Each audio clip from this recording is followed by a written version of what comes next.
Hello students, मैं S Chandrawat आपके सामने फिर से लेकर हाजिर हो चुका हूँ 11th क्लास केमिस्ट्री।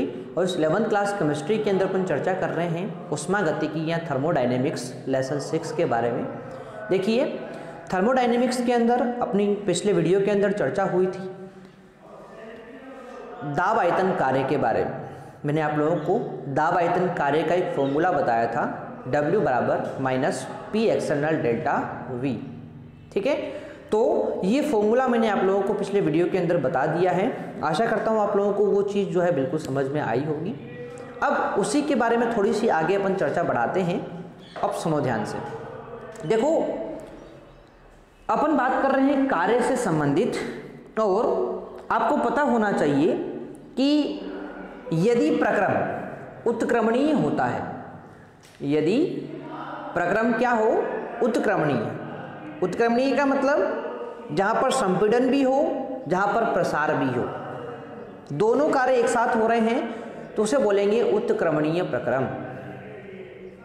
होता है ना, आप लोग देखा होगा आप लोगों ने कि जैसे अपने जो हवा भरने का पंप होता है उसके अंदर आप लोगों ने देखा होगा कि आप लोग क्या करते हैं, आप लोग उस पंप के वाशर को ऊपर की तरफ खींचते हैं।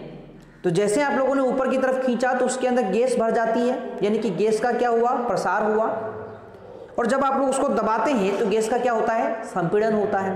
यानी कि संपीड़न और प्रसार दोनों क्रियाएं वहां पर हो रही है। तो वो जो कार्य है ना, वो कौन सा होगा, उत्क्रमणीय कार्य होगा। अब सुनो, आपको एक बात पता होनी चाहिए कि जब संपीड़न करते हैं ना तो आप लोग बाहर से दाब लगाते हैं। भाई जब गैस को दबाना होता है, संपीड़ित करना होता है, तो आप लोग बाहर से क्या लगाते हैं, दाब। इसका मतलब ये हुआ कि जो बाह्य दाब है ना, P एक्सटर्नल, उसका मान क्या होगा, अंदर वाले दाब से ज़्यादा होगा, तभी तो गैस संपीड़ित होगी, दबेगी। ठीक है, तो संपीड़न की अवस्था में बाह्य दाब का मान अंदर वाले दाब से क्या होता है, ज़्यादा होता है। और प्रसार कब होगा, जब अंदर वाले दाब का मान बाहर वाले दाब से क्या हो, ज़्यादा हो, तब क्या होगा, प्रसार होगा। ठीक है ना, तो यहाँ तक की बात आपको समझ में आ जाएगी। चलो, तो इसी को अपन एक यहाँ पर छोटे से पॉइंट के रूप में लिख लेते हैं, उसी के नीचे दाब आयतन कार्य के नीचे ही। ठीक है, तो देखो भाई, लिखते हैं अपन उत्क्रमणीय प्रक्रम, उत्क्रमणीय प्रक्रम में, उत्क्रमणीय प्रक्रम में यदि गैस का प्रसार हो, यदि गैस का प्रसार हो, यदि गैस का प्रसार हो तो P एक्सटर्नल का मान, P एक्सटर्नल का मान P से अनंत सूक्ष्म, अनंत प्रसार हो तो P एक्सटर्नल का मान P से अनंत सूक्ष्म कम, P से अनंत सूक्ष्म कम तथा संकुचन हो तो, संकुचन हो तो P एक्सटर्नल का मान P से अनंत सूक्ष्म, अनंत सूक्ष्म अधिक होता है।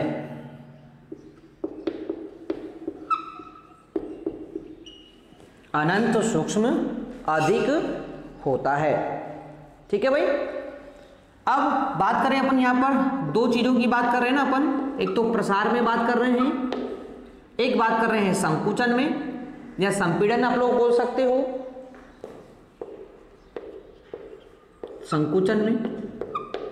तो देखो भाई, मैंने क्या बोला कि प्रसार में तो P एक्सटर्नल का जो मान होगा ना, वो P से थोड़ा सा क्या होगा, कम होगा। P से क्या होगा, थोड़ा सा कम। और थोड़ा सा कम को अपन किससे प्रदर्शित करते हैं, dP से। P से क्या होगा, थोड़ा सा कम यानी कि dp से प्रदर्शित करेंगे। और संकुचन में क्या होगा, p एक्सटर्नल का जो मान होता है वो इस p से थोड़ा सा क्या होगा, ज़्यादा होगा। आगे बात यहाँ तक समझ में। ज़्यादा को अपन प्लस से प्रदर्शित करते हैं, कम को अपन माइनस से प्रदर्शित करते हैं। ठीक है। अब यदि इन दोनों को अपन संयुक्त रूप से लिखना चाहें, संयुक्त रूप से लिखना चाहें तो क्या लिख देंगे अपन कि उत्क्रमणीय प्रक्रम में p एक्सटर्नल क्या हो जाएगा, p एक्सटर्नल जो होता है वो p से या तो थोड़ा सा ज़्यादा होगा या थोड़ा सा कम होगा, यानी प्लस भी लगा देंगे माइनस भी लगा देंगे। तो यहाँ तक की बात आपको समझ में आ गई होगी कि उत्क्रमणीय प्रक्रम में जो बाह्य दाब होता है वो आंतरिक दाब से या तो थोड़ा सा ज़्यादा होगा या थोड़ा सा कम होगा। ज़्यादा के लिए प्लस का चिन्ह लगाते हैं, कम के लिए माइनस का चिन्ह अपन यहाँ पर लगाते हैं। ठीक है भाई। तो यहाँ तक की बात आपको ये समझ में आ गई होगी। अब अपन चर्चा करेंगे यहाँ पर अगला हेडिंग अपना, और हेडिंग कुछ इस प्रकार से है, उत्क्रमणीय रूप से संपीड़न या प्रसार कार्य की गणना। तो अगला टॉपिक अपना आ जाता है अब उत्क्रमणीय रूप से संपीड़न या प्रसरण। प्रसार को अपन प्रसरण से भी लिख देते हैं। प्रसरण क्या बोलेंगे, प्रसार कार्य की गणना। यानी उत्क्रमणीय रूप में, उत्क्रमणीय प्रक्रम में कार्य जो होता है उस कार्य की आपको क्या करनी है, गणना करनी है। ठीक है भाई। अब सुनो, उत्क्रमणीय रूप से संपीड़न हो या फिर उत्क्रमणीय रूप से प्रसार हो, दोनों में कार्य समान ही होता है। ठीक है। और किस प्रकार से अपन इस चीज को निकालते हैं तो आप लोग इस बात को ध्यान से समझेंगे। अब देखो भाई, उत्क्रमणीय रूप से संपीड़न या प्रसार कार्य की गणना आपको करनी है तो सबसे पहला बिंदु तो इसके अंदर यह आता है कि यदि दाब के साथ आयतन में अधिक परिवर्तन हो। भाई कार्य जब होगा ना तो या तो दाब में परिवर्तन होगा और आयतन में परिवर्तन होगा, केवल दो चीजों में परिवर्तन होता है। ठीक है।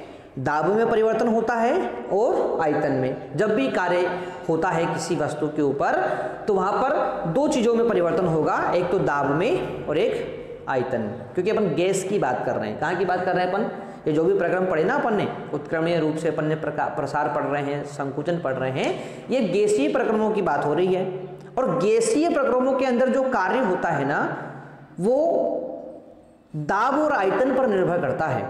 अब सुनो, यदि दाब के साथ आयतन में ज्यादा परिवर्तन हो, दाब के साथ आयतन में क्या हो, ज्यादा परिवर्तन हो, तो अपन कार्य कैसे निकालेंगे, सभी पदों में होने वाले कार्यों का योग कर देते हैं सीधा। जैसे दाब के साथ आयतन में अधिक परिवर्तन होने पर एक पद में कितना कार्य हुआ, दूसरे पद में कितना हुआ, तीसरे में कितना हुआ, चौथे में कितना हुआ, सभी पदों में होने वाले कार्यों का क्या कर देंगे, सीधा योग कर देंगे। तो क्या आ जाएगा, आपका उत्क्रमणीय कार्य आ जाएगा। ये तो कब है, जब दाब के साथ आयतन में ज्यादा परिवर्तन होता है। ठीक है। तो पहली कंडीशन तो आपको समझ में आ जाएगी। ठीक है। तो क्या लिखा अपन ने कि यदि दाब के साथ आयतन में, यदि दाब के साथ आयतन में अधिक परिवर्तन होता है, अधिक परिवर्तन होता है तो कुल कार्य, सभी पदों में हुए कार्यों के योग, तो कुल कार्य सभी पदों में हुए कार्यों के या कार्यों का योग होता है।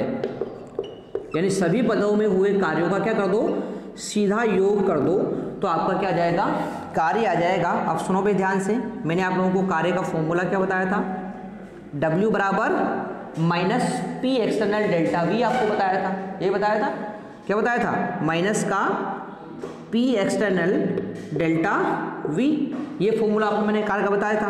अब सभी पदों में होने वाले कार्यों का क्या करना है, योग करना है, तो आगे क्या लगा देंगे, आगे सिग्मा अपन लगा देंगे बस, क्योंकि सिग्मा का मतलब क्या होता है, एक पद में हुआ कार्य, दो पद में हुआ कार्य, तीसरे में हुआ कार्य, चौथे में कार्य, इन सभी का क्या कर दिया अपन ने, योग कर दिया है। तो यहाँ पर ये कार्य का फॉर्मूला आ गया है W बराबर minus sigma P external delta we. ये तो कब हुआ, जब दाब के साथ आयतन में ज्यादा परिवर्तन हो।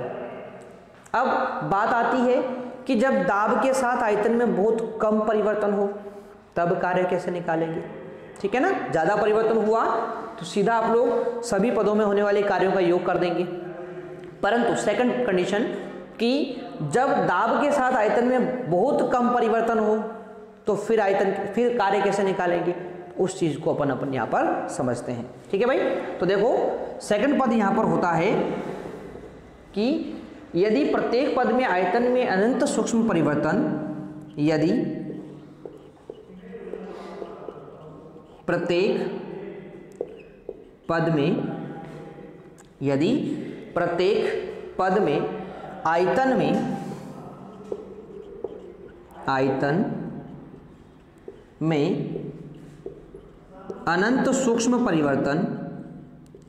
अनंत सूक्ष्म परिवर्तन, यदि प्रत्येक पद में आयतन में अनंत सूक्ष्म परिवर्तन यानी कि dV है ना, अनंत सूक्ष्म किस पद से करते हैं, dV से हो, तो अनंत सूक्ष्म परिवर्तन dV हो तो प्रत्येक पद के आयतन का, तो प्रत्येक पद के कार्य का आयतन V1 व प्रत्येक पद के कार्य का आयतन V1 व आयतन V1 से V2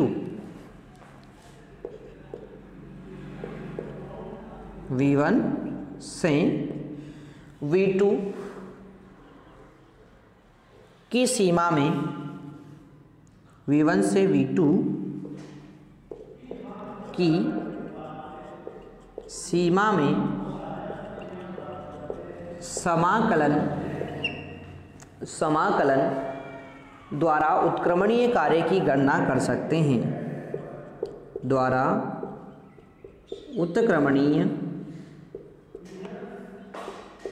कार्य की गणना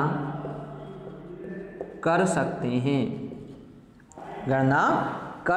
हैं, यानी कि जो कार्य आप लोग यहाँ पर निकालोगे वो माइनस समाकलन V1 से V2, समाकलन V1 से V2 सीमा के मध्य, और समाकलन किसका करेंगे, कार्य P एक्सटर्नल dV का करेंगे।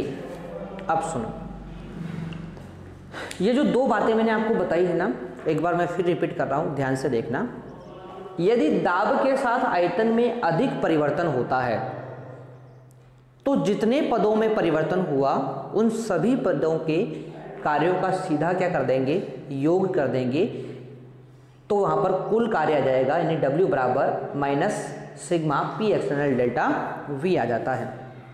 परंतु यदि आयतन में बहुत कम परिवर्तन हुआ, अनंत सूक्ष्म परिवर्तन हुआ dV के बराबर, तो आयतन में कम परिवर्तन होने पर प्रत्येक पद के कार्य का आयतन V1 से V2 की सीमा में क्या करेंगे, समाकलन करेंगे, और इससे आप लोग क्या निकालेंगे, कार्य ज्ञात करेंगे। ठीक है, तो ये दो कंडीशन आपको समझ में आनी चाहिए। अब इस समाकलन को करके आप लोग क्या करेंगे, कार्य को ज्ञात करने का प्रयास करेंगे उत्क्रमणीय प्रक्रम में। तो कैसे इसको सोल्व करते हैं, ध्यान से आप लोग देखिए यहाँ पर। ठीक है, चलो तो इस समाकलन को सोल्व करने का प्रयास अपन यहाँ पर करते हैं। ठीक है, साथ के साथ समझने का प्रयास आप लोग करेंगे यहाँ पर। देखो चलो एक दो बार इस वीडियो को आप लोग ध्यान से देखा करें, तब जाकर आपको सारी बातें ये समझ में यहाँ पर आएगी। ठीक है ना।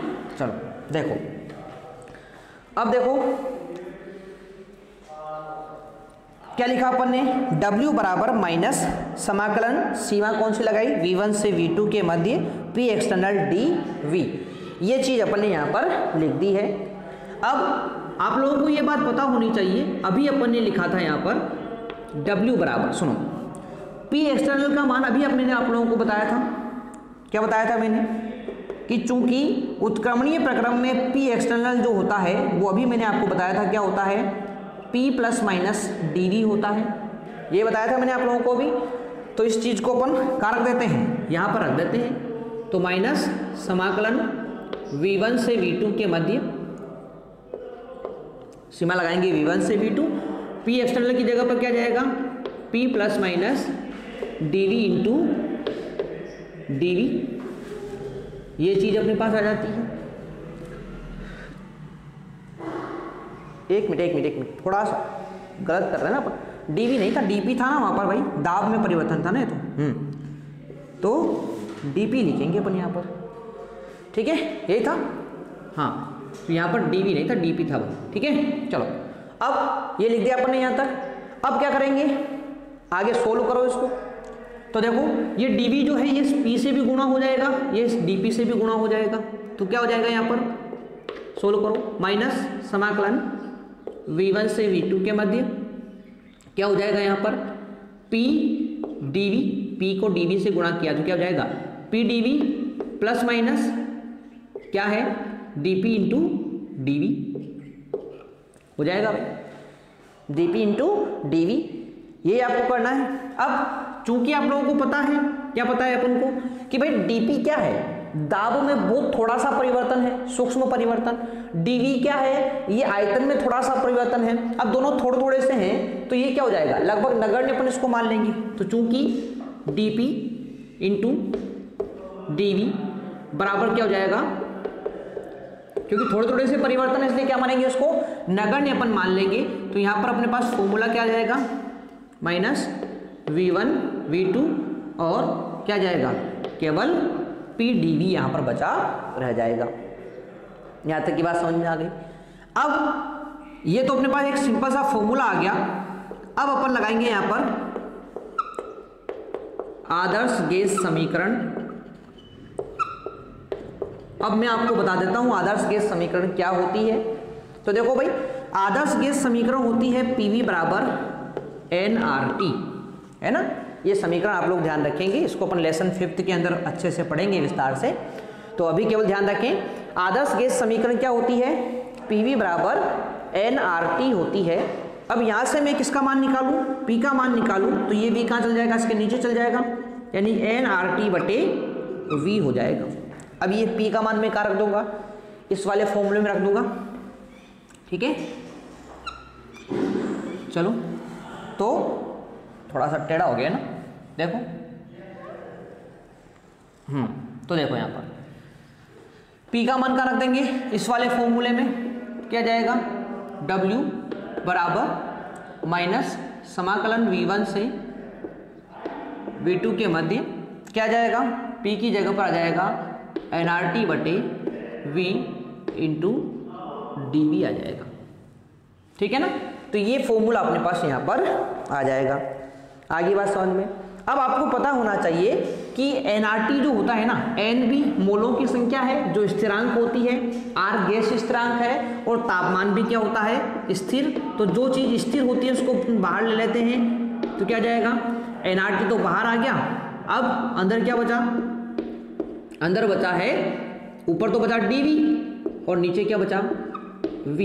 ये चीज़ अपने पास बच जाती है, ठीक है भाई। तो ये चीज़ अपने पास यहाँ पर बच जाती है। अब इसको सोल्व कर लेते हैं, ठीक है।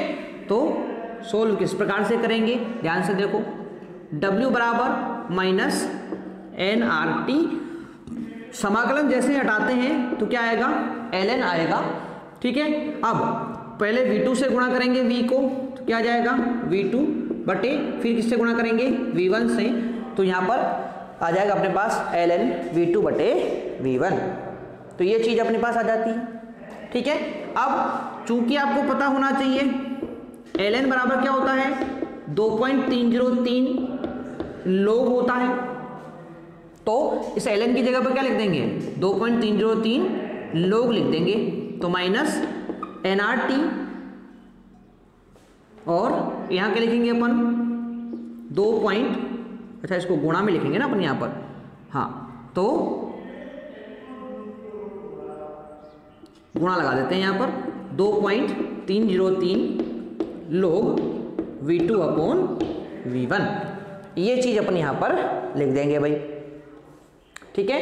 अब इसको थोड़ा सा अपन आगे ले लेते हैं 2.303 को, तो यहाँ पर क्या आ जाएगा फॉर्मूला अपने पास W बराबर माइनस 2.303 nRT log V2 बटे V1, और यही आपका उत्क्रमणीय कार्य का फॉर्मूला होता है। तो बहुत इंपॉर्टेंट फॉर्मूला है, एग्जाम में डायरेक्ट पूछा जाएगा आप लोगों से, इतना लंबा सोल्व करना आप लोगों से नहीं पूछा जाता भाई, ठीक है। तो ये तो मैंने आपको पूरा सोल्व करके बताया है, इतना लंबा सोल्व करके आप लोगों से नहीं पूछा जाएगा, आपसे केवल क्या पूछा जाएगा उत्क्रमणीय प्रक्रम में किए गए कार्य का फॉर्मूला बताइए, तो आपको बस ये फॉर्मूला यहाँ पर ध्यान रखना है। क्या है फॉर्मूला W बराबर minus 2.303 nRT log V2 upon V1 यहाँ पर हो जाएगा, ठीक है। तो ये चीज अपन यहाँ पर लिख सकते हैं, ठीक है। आ जाएगी बात यहाँ तक समझ में, चलो। तो ये था उत्क्रमणीय प्रक्रम में यदि आयतन में बहुत सूक्ष्म परिवर्तन हो तो अपन उत्क्रमणीय कार्य का फॉर्मूला निकालते हैं इस प्रक्रिया के माध्यम से, जो आपको यहाँ पर समझ में आ गया होगा, ठीक है भाई। अब मैंने आप लोगों को एक चीज बताई थी, क्या बताई थी कि आदर्श गैस के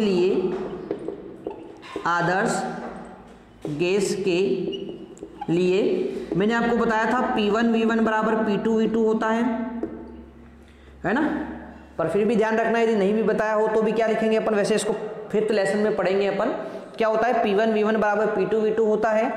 तो इसको क्या लिख देंगे अपन, देखो इस P1 को तो यहीं रखो, इस P2 को इसके नीचे ले आओ, तो P1 बटे P2 बराबर इस V2 को यहीं रखो और इस V1 को उसके नीचे ले जाओ, तो ये भी लिख सकते हैं अपन। अब सुनो भाई, V2 बटे V1 की जगह पर क्या लिख सकते हैं P1 बटे P2 लिख सकते हैं, यानी कि यहाँ पर इस वाले फॉर्मूले से एक और फॉर्मूला बन जाएगा।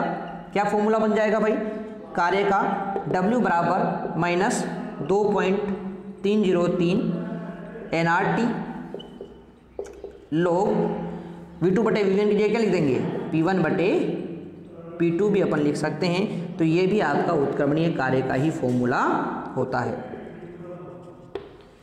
ठीक है भाई। तो ये था उत्क्रमणीय प्रक्रम में संपन्न होने वाला कार्य, यहीं पर पूरी तरह से समाप्त हो गया है। आशा करता हूँ आपको समझ में आया होगा। एक दो बार इस वीडियो को आप लोग अच्छे से जो है रिपीट करके देखना, तो सारी चीज़ें आपकी क्लियर हो जाएगी, ठीक है। तो ये था अपना आज का टॉपिक, मिलते हैं अपन नेक्स्ट वीडियो के अंदर, तब तक के लिए टेक केयर, बाय।